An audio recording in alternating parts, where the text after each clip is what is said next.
नमस्कार, सत श्री अकाल, बहुत बहुत आदाब। हाजिर हूँ एक बार फिर मैं आपका अपना होस्ट आनंद शर्मा अपने नए वीडियो के साथ। और आज मैं इस वीडियो में बात करूँगा फाइनेंस, सेविंग, मनी। इस संसार में, इस दुनिया में कोई भी चीज़ जो है बिना पैसे के आपको नहीं मिलती। जहाँ तक कि ज्ञान पाने के लिए, मेडिटेशन करने के लिए, खाने के लिए, हर चीज़ में आपको पैसे जो हैं, मनी जो है वो चाहिए। और सबसे बड़ा सवाल होता है कि क्या हम धनी हो जाएंगे, क्या हमारे पास मिलियंस होंगे, हम अरबपति, करोड़पति, लखपति। ये बात पुरानी हो गई जब हजारपति, लखपति, सौपति हुआ करता था। आज तो मिलियंस की बात भी छोटी लगने लगी है। और इतना सब कुछ आने के बावजूद भी हम परेशान हैं और हम क्या चाहते हैं कि हमारे पास पैसे आएंगे कि नहीं आएंगे।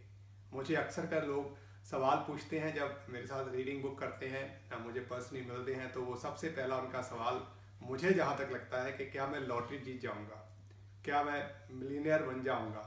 तो उनकी बात सुन के फिर मैं हंस देता हूँ कि अगर आपकी लॉटरी लग जाएगी, ये मुझे जिस दिन पता चल जाएगा उस दिन वो नंबर मैं खुद डाल के आऊँगा, तो मैं बात को हंसी में उड़ा देता हूँ। लेकिन ये बात हंसी की नहीं है। आपकी कुंडली में धनी बनना, धन योग होना बहुत ज़रूरी होता है। क्या लॉटरी लगेगी कि नहीं लगेगी, इस बात को जब कोई ऐसा चांस नहीं होता है तब मैं हंसी में उड़ा देता हूँ। लेकिन कई बार मैं सीरियसली लोगों को कहता हूँ कि हाँ, कुछ नंबर्स हैं जो आपके लिए हेल्पफुल हो सकते हैं, लेकिन उसके लिए आपको इंतजार करना पड़ सकता है। जब आप ट्राई करें, कोशिश करने से धन की प्राप्ति होती है। धन के कई रूप हैं जिस माध्यम से हमें धन मिलता है, लेकिन उस सबसे पहले जो जरूरी चीज होती है वो है आपकी अपनी डेस्टिनी, आपकी अपनी जन्म कुंडली। ज्योतिष, एस्ट्रोलॉजी आपकी जन्म कुंडली को ही मेन फाउंडेशन समझकर आपके फाइनेंस की, आपकी सेविंग्स की जो है वो बात करती है।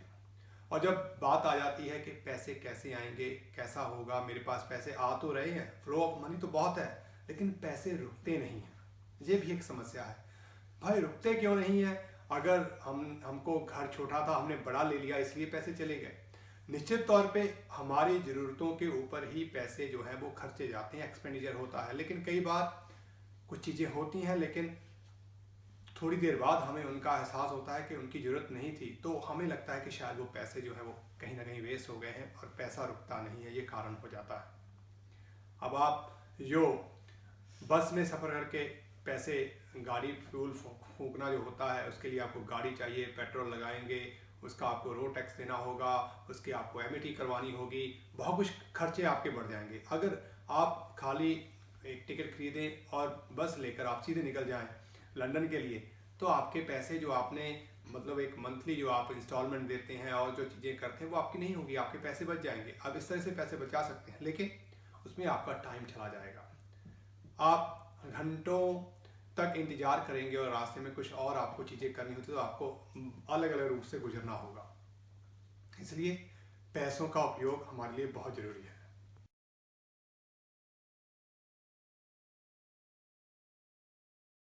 इसलिए आपके पैसों का खर्चना ज़रूरी है, ताकि आपको जो सुविधा है वो रहे और आपका टाइम बचे। अब ऐसे में जब आप पैसे स्पेंड करते हैं तो वो वर्थ होते हैं, वर्थफुल होते हैं कि आपने जो इन्वेस्टमेंट की है, जो एक्सपेंडिचर किया है, वो आपके लिए लाभदायक है। लेकिन इन सब पूर्ति के लिए हमें पैसा चाहिए, मनी, पैसा पूर्ति के लिए। लेकिन साथ ही साथ हमें अपनी पासबुक, जो बैंक बुक होती है, उसके ऊपर भी दिखाई दे कि हाँ, हमारे पास इतने पैसे जो हैं वो हैं, जुड़े हुए हैं। तो इन सब चीज़ों के पीछे निरंतर दौड़ पूरी दुनिया में लगी हुई है कि कहीं से ना किसी तरह से हमारे पास सेविंग हो, हमारे पास पैसा हो, हमारे पास लग्जरी लाइफ हो। लग्जरियस लाइफ के लिए हम मतलब अपने आप को भी इतना ज़्यादा अब्यूज़ करते हैं कि दिन रात, जहां हमें 8 घंटे की परमिशन होती है, हम ओवर टाइम लगाकर भी काम करने की कोशिश करते हैं, और किसी ना किसी तरीके से हम पैसे बनाने की कोशिश करते हैं। ऐसा ही होता है ना भाई, मैं भी ऐसा करता हूँ। देखिए, आप आपके सामने ऐसी जानकारियाँ लेके आता हूँ, वीडियो में डालता हूँ, सब कुछ करता हूँ, और आपसे चाहता हूँ कि मुझे आप बताएं कि जो जानकारी मैं दे रहा हूँ वो किस तरह की है, आपके लिए पर्याप्त है या नहीं है, किस तरह से आप इससे लाभ ले रहे हैं। तो निश्चित तौर पे जन्म कुंडली में जब पैसे की बात आती है, जब आप सवाल पूछते हैं, तो मैं सबसे पहले आपकी लगन, क्योंकि कोई भी चीज़ है, आपका सवाल है तो सबसे पहले आपकी लगन को, आपकी असेंडेंट को देखा जाता है, क्योंकि वो आपको रिप्रेजेंट करती है। आपके अंदर क्या काबिलियत है। असेंडेंट आपकी पर्सनैलिटी को बताती है कि आप किस माध्यम, क्या क्या क्वालिटीज आपके अंदर है और क्या क्या आप कर सकते हैं। ये पहला, सबसे पहला जो कुंडली में अगर कोई चीज देखी जाती है तो वो इस तरह से होती है। उसके बाद अगर आप सोचते हैं कि पैसा होगा, पैसे होने के बहुत सारे कारण होते हैं, लेकिन उसमें सबसे इंपॉर्टेंट चीज होती है सेकंड हाउस। सेकंड हाउस ही बताता है कि आपके पास पैसे कितने होंगे, सेविंग होगी नहीं होगी, आएंगे तो चले जाएंगे, किस तरह से होगा। ये सारी की जाए, आपके ऊपर लोन आपको लेना पड़ेगा, आपको कहीं से इनहेरिटेंस के माध्यम से आपकी वेल्थ बढ़ेगी, बच्चों से आपको लाभ होगा, कोई आपको बोनस जो है वो मिल जाएगा। आखिर कैसे आपकी, जैसे कहते हैं ना, एक पॉट में कैसे पैसे आएंगे, आपकी बैंक में, आपकी पॉकेट में कैसे पैसे आएंगे, उसके लिए ये सेकंड हाउस आपका पॉट है, आपकी बैंक है, आपकी पॉकेट है। जो भी सिचुएशन सेकंड हाउस की होगी, आपकी पर्सनैलिटी जान के बाद उसी क्वालिटीज के साथ आप अपने सेकंड हाउस, अपनी वेल्थ को बढ़ाने में कामयाब होंगे। मान लो, एक एग्जांपल देना चाहूंगा कि आप मेरे पास आए और आपकी जो कुंडली थी उसमें आपका असेंडेंट साइन जो था वो वर्गो था, कन्या लगन आपका था। मैंने अभी, हालांकि थोड़ा इसको और मैं डिटेल में कहूँ तो उसके बाद एग्जांपल पे जाते हैं। किसी भी जन्म कुंडली में 3 फैक्टर जो हैं इंपॉर्टेंट होते हैं और उसमें 3 ही सहायक फैक्टर होते हैं जिनके ऊपर हमें ध्यान देना होता है। पहला होता है असेंडेंट, दूसरा होता है मून साइन, तीसरा होता है सन साइन। ये 3 कुंडलियां हमें एक साथ देखनी होती हैं कि किन से आपको लाभ होगा, हम उसी हिसाब से आपको गाइड करते हैं। इसके अलावा आप किस महादशा से गुजर रहे हैं, कौन सा ग्रह जो है वो उस पर्टिकुलर हाउस के बाद उसमें बैठा हुआ और आस्पेक्ट करता हुआ ग्रह, ये चीजें जो मिलकर किसी के जीवन में क्या हो रहा है, वो किसी भी भाव से जुड़ा हुआ, किसी भी सवाल से जुड़ा हुआ, वो इन 6 चीजों से ही उसको जाना जाता है। जब फाइनेंस की बात आती है, सेविंग की बात आती है, तो हम सेकंड हाउस, जैसे हमने देखा कि वर्गो असेंडेंट है और आपके अंदर बहुत अच्छी एक काबिलियत है कि आप बहुत जल्दी किसी के फ्रेंड नहीं होते हैं, आप सस्पिशियस नेचर के होते हैं, हर चीज को बारीकी से देखते हैं, किसी के सामने इतना खुलते नहीं हैं और आप मेक श्योर करते हैं कि जो आप कह रहे हैं वो सामने वाले जरूर सुने। ये आपके अंदर एक स्किल होती है, आप अपनी बात को रखना चाहते हैं ताकि सामने वाले को अंडरस्टैंड हो जाए। अगर बीच में कहीं रोक दिया गया तो आप फिर से बिगिनिंग से शुरू करेंगे।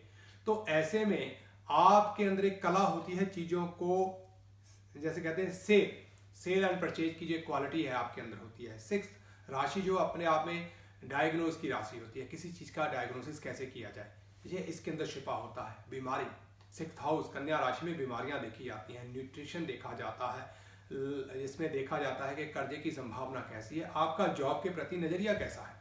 ये बहुत सारी चीजें इस राशि, इस असेंडेंट से देखी जाती हैं।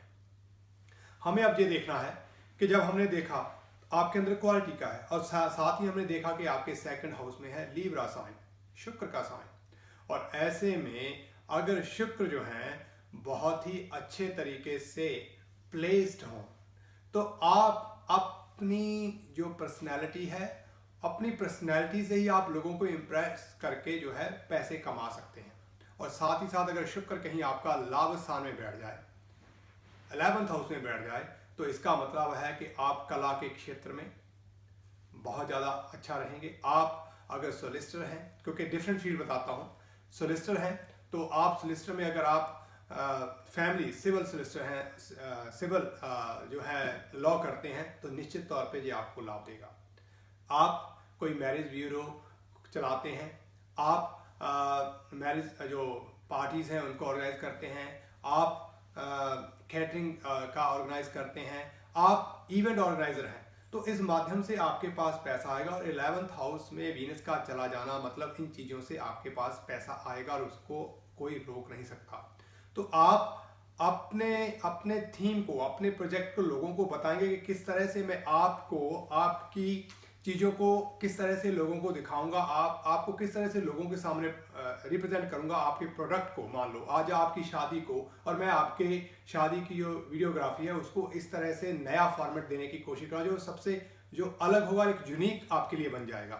तो ये काबिलियत आपके अंदर रहती है। तो हमें समझना होगा कि जब ऐसी स्थितियाँ बन जाती हैं, ऐसा कोई योग बनता है, तो निश्चित तौर पे फिर हमें सिलेक्ट करना होता है कि इस रास्ते से धन की स्थिति होगी। और ये अपने आप में एक बहुत अच्छी बात हो जाएगी कि अगर सेकंड हाउस का लॉर्ड 11th में बैठा हो तो ये बार बार आपको अपने माध्यम से इनकम के सोर्सेज जो देता रहेगा, जिससे आपके पास आमदन जो है वो आती चली जाएगी। लेकिन अगर यही वीनस 12th हाउस में चला जाए, 12th हाउस में सेकंड का जो है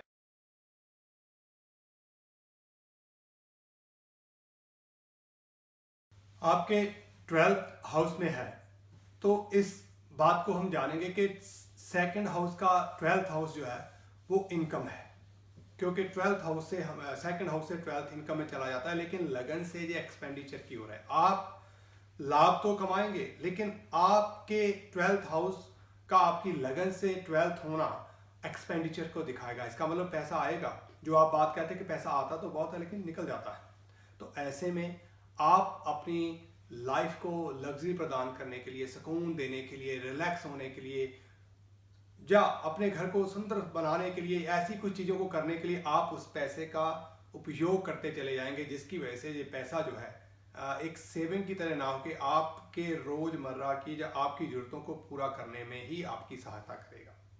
तो ये एक छोटा सा फैक्टर है जिसको मैं आपको समझाने की फॉर एग्जांपल। लेकिन जैसे मैंने कहा कि ये हमने लगन से देखा, अब चंद्र के हिसाब से देखना होगा, चंद्र राशि के हिसाब से क्या है, सूर्य चक्र के हिसाब से हमें अलग देखना होगा। और सबसे बड़ी बात होती है कि दशाएं जो हैं, चाहे आपकी कुंडली में कितने भी अच्छे ग्रह प्लेस हों, सब कुछ हो, लेकिन अगर दशा उस समय सपोर्टिंग ना हो तो निश्चित तौर पे अच्छे योग होने के बावजूद भी आप धन जो है अच्छी मात्रा में सेव नहीं कर सकते, कमा सकते, और जिसकी वजह से आप निरंतर एक प्रयास जो है वो आपको करते रहना होगा। इसलिए मैंने ये देखा है, या मैं ये कहूँगा कि प्रकृति का नियम है काम करते रहना। प्रकृति ऋतुएं आती हैं चली जाती हैं, अपने अपने हिसाब से काम करती हैं, और वो रुकती नहीं, और उनको किसी की परमिशन भी नहीं चाहिए। लेकिन हमारे जीवन में बहुत सारे लोगों का प्रभाव रहता है, बहुत सारी सर्कमस्टेंसेस ऐसी होती हैं जिनको हमें फॉलो करना होता है। बहुत सारे हमारे जूनियर जो हैं, हमें उनको ऑर्डर करना पड़ता है, जो सीनियर्स हैं वो हमें कहते हैं कि इस तरह से करो, वो सब चीज़ें हमें फॉलो करनी पड़ती हैं। कई बार हम इन चीज़ों से दिन रात मेहनत करते हैं, ओवर टाइम लगाते हैं, सब कुछ करते हैं, और हमारी सेहत भी कई बार हमारा साथ नहीं देती, लेकिन हमारे पास पैसा है, इस चक्कर में लगे रहते हैं। अच्छा यही होगा कि अगर हम यह जान लें कि हमारे पास पैसा होगा और वो किस माध्यम से हमें ज़्यादा मिलेगा, अगर हम उस माध्यम को, उस फील्ड को अगर हम चूज़ कर लें, अगर उस फील्ड के माध्यम से अगर हम आगे बढ़ें, तो निश्चित तौर पे हम थोड़ी मेहनत से ज़्यादा धन और उस धन का सही उपयोग कर सकेंगे, और कोशिश कर सकते हैं कि कौन कौन सा ऐसा समय है यहाँ पे आपको अपनी सेविंग्स को जो है वो प्रोटेक्ट करना है। कई बार जैसे मैं अपने कुछ क्लाइंट्स को जो है एडवाइस करता हूँ कि इस समय आपका खर्चे का घर जो है वो चल रहा है, तो ऐसे में आप खर्चा आपके हाथों से होगा। बेहतर यही होगा कि आप इस पैसे का अगर आप सेव करना चाहते हैं तो आप इस पैसे को, अपनी सेविंग को अपने बच्चों के, अपने हस्बैंड के, अपने माँ बाप के, जिनके ऊपर आप ट्रस्ट करते हैं उनके नाम पे आप ट्रांसफ़र कर दें। जब आपके पास पैसा नहीं होगा तो आप एक लिमिटेड मात्रा में ही पैसा जो है वो खर्च करेंगे, जिससे आपका बड़ा खर्चा जो है वो रुक जाएगा। लेकिन ये बात भी सत्य है कि अगर आपको किसी चीज़ की ज़रूरत है और आपको वो चाहिए, तो उसमें आपको खर्चा करने में कोई भी किसी तरह का जो है हिचकिचाहट नहीं करनी चाहिए, हेजिटेशन नहीं होना चाहिए, क्योंकि वो चीज़ें जो है वो आपकी ज़रूरत है तो आपको उस और बढ़ना चाहिए। तो मैं ये कहूँगा कि पैसा नहीं आ रहा, पैसे की बचत नहीं हो रही, ये सारे सवाल अगर आपके मन में घूम रहे हैं कि कौन सा ऐसा रास्ता हो सकता है जिससे हम पैसे जो मनी सेविंग है वो कर सकें, तो इस वीडियो को आप देखकर अंदाज़ा लगा चुके होंगे कि हमें एक गाइडेंस चाहिए, और वो गाइडेंस हमें कहाँ से मिलेगी।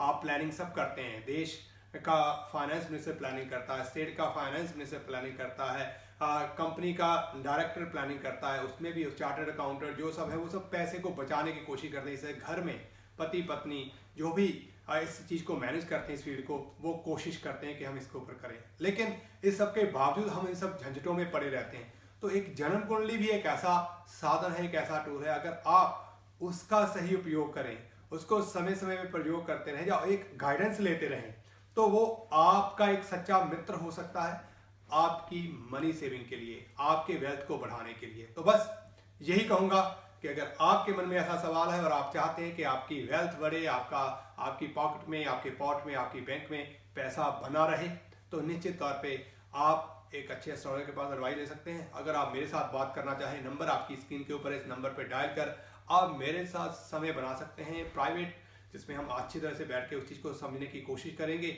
और फिर मैं आपको उसके लिए उपयोगी साधन, उपाय जो भी होगा वो सुझाने की कोशिश करूंगा जिससे आपको लाभ होगा। इस सिलसिले में मैं और बहुत सारे वीडियोस जो है आपके लिए डालूंगा, जिनको आप देखते रहें। इन वीडियोस को पाने के लिए आपको इस वीडियो को तो लाइक करना ही होगा, साथ ही साथ इस चैनल को भी सब्सक्राइब करना होगा। और अच्छा यही होगा कि आप अपने लव्ड वन को जो है, जो जिनके आप वेल विशर हैं, जो आपको अपना अच्छा मित्र मानते हैं, आप उन्हें रेकमेंड भी करें। ये जानकारी उन सभी के लिए बहुत उपयोगी हो सकती है।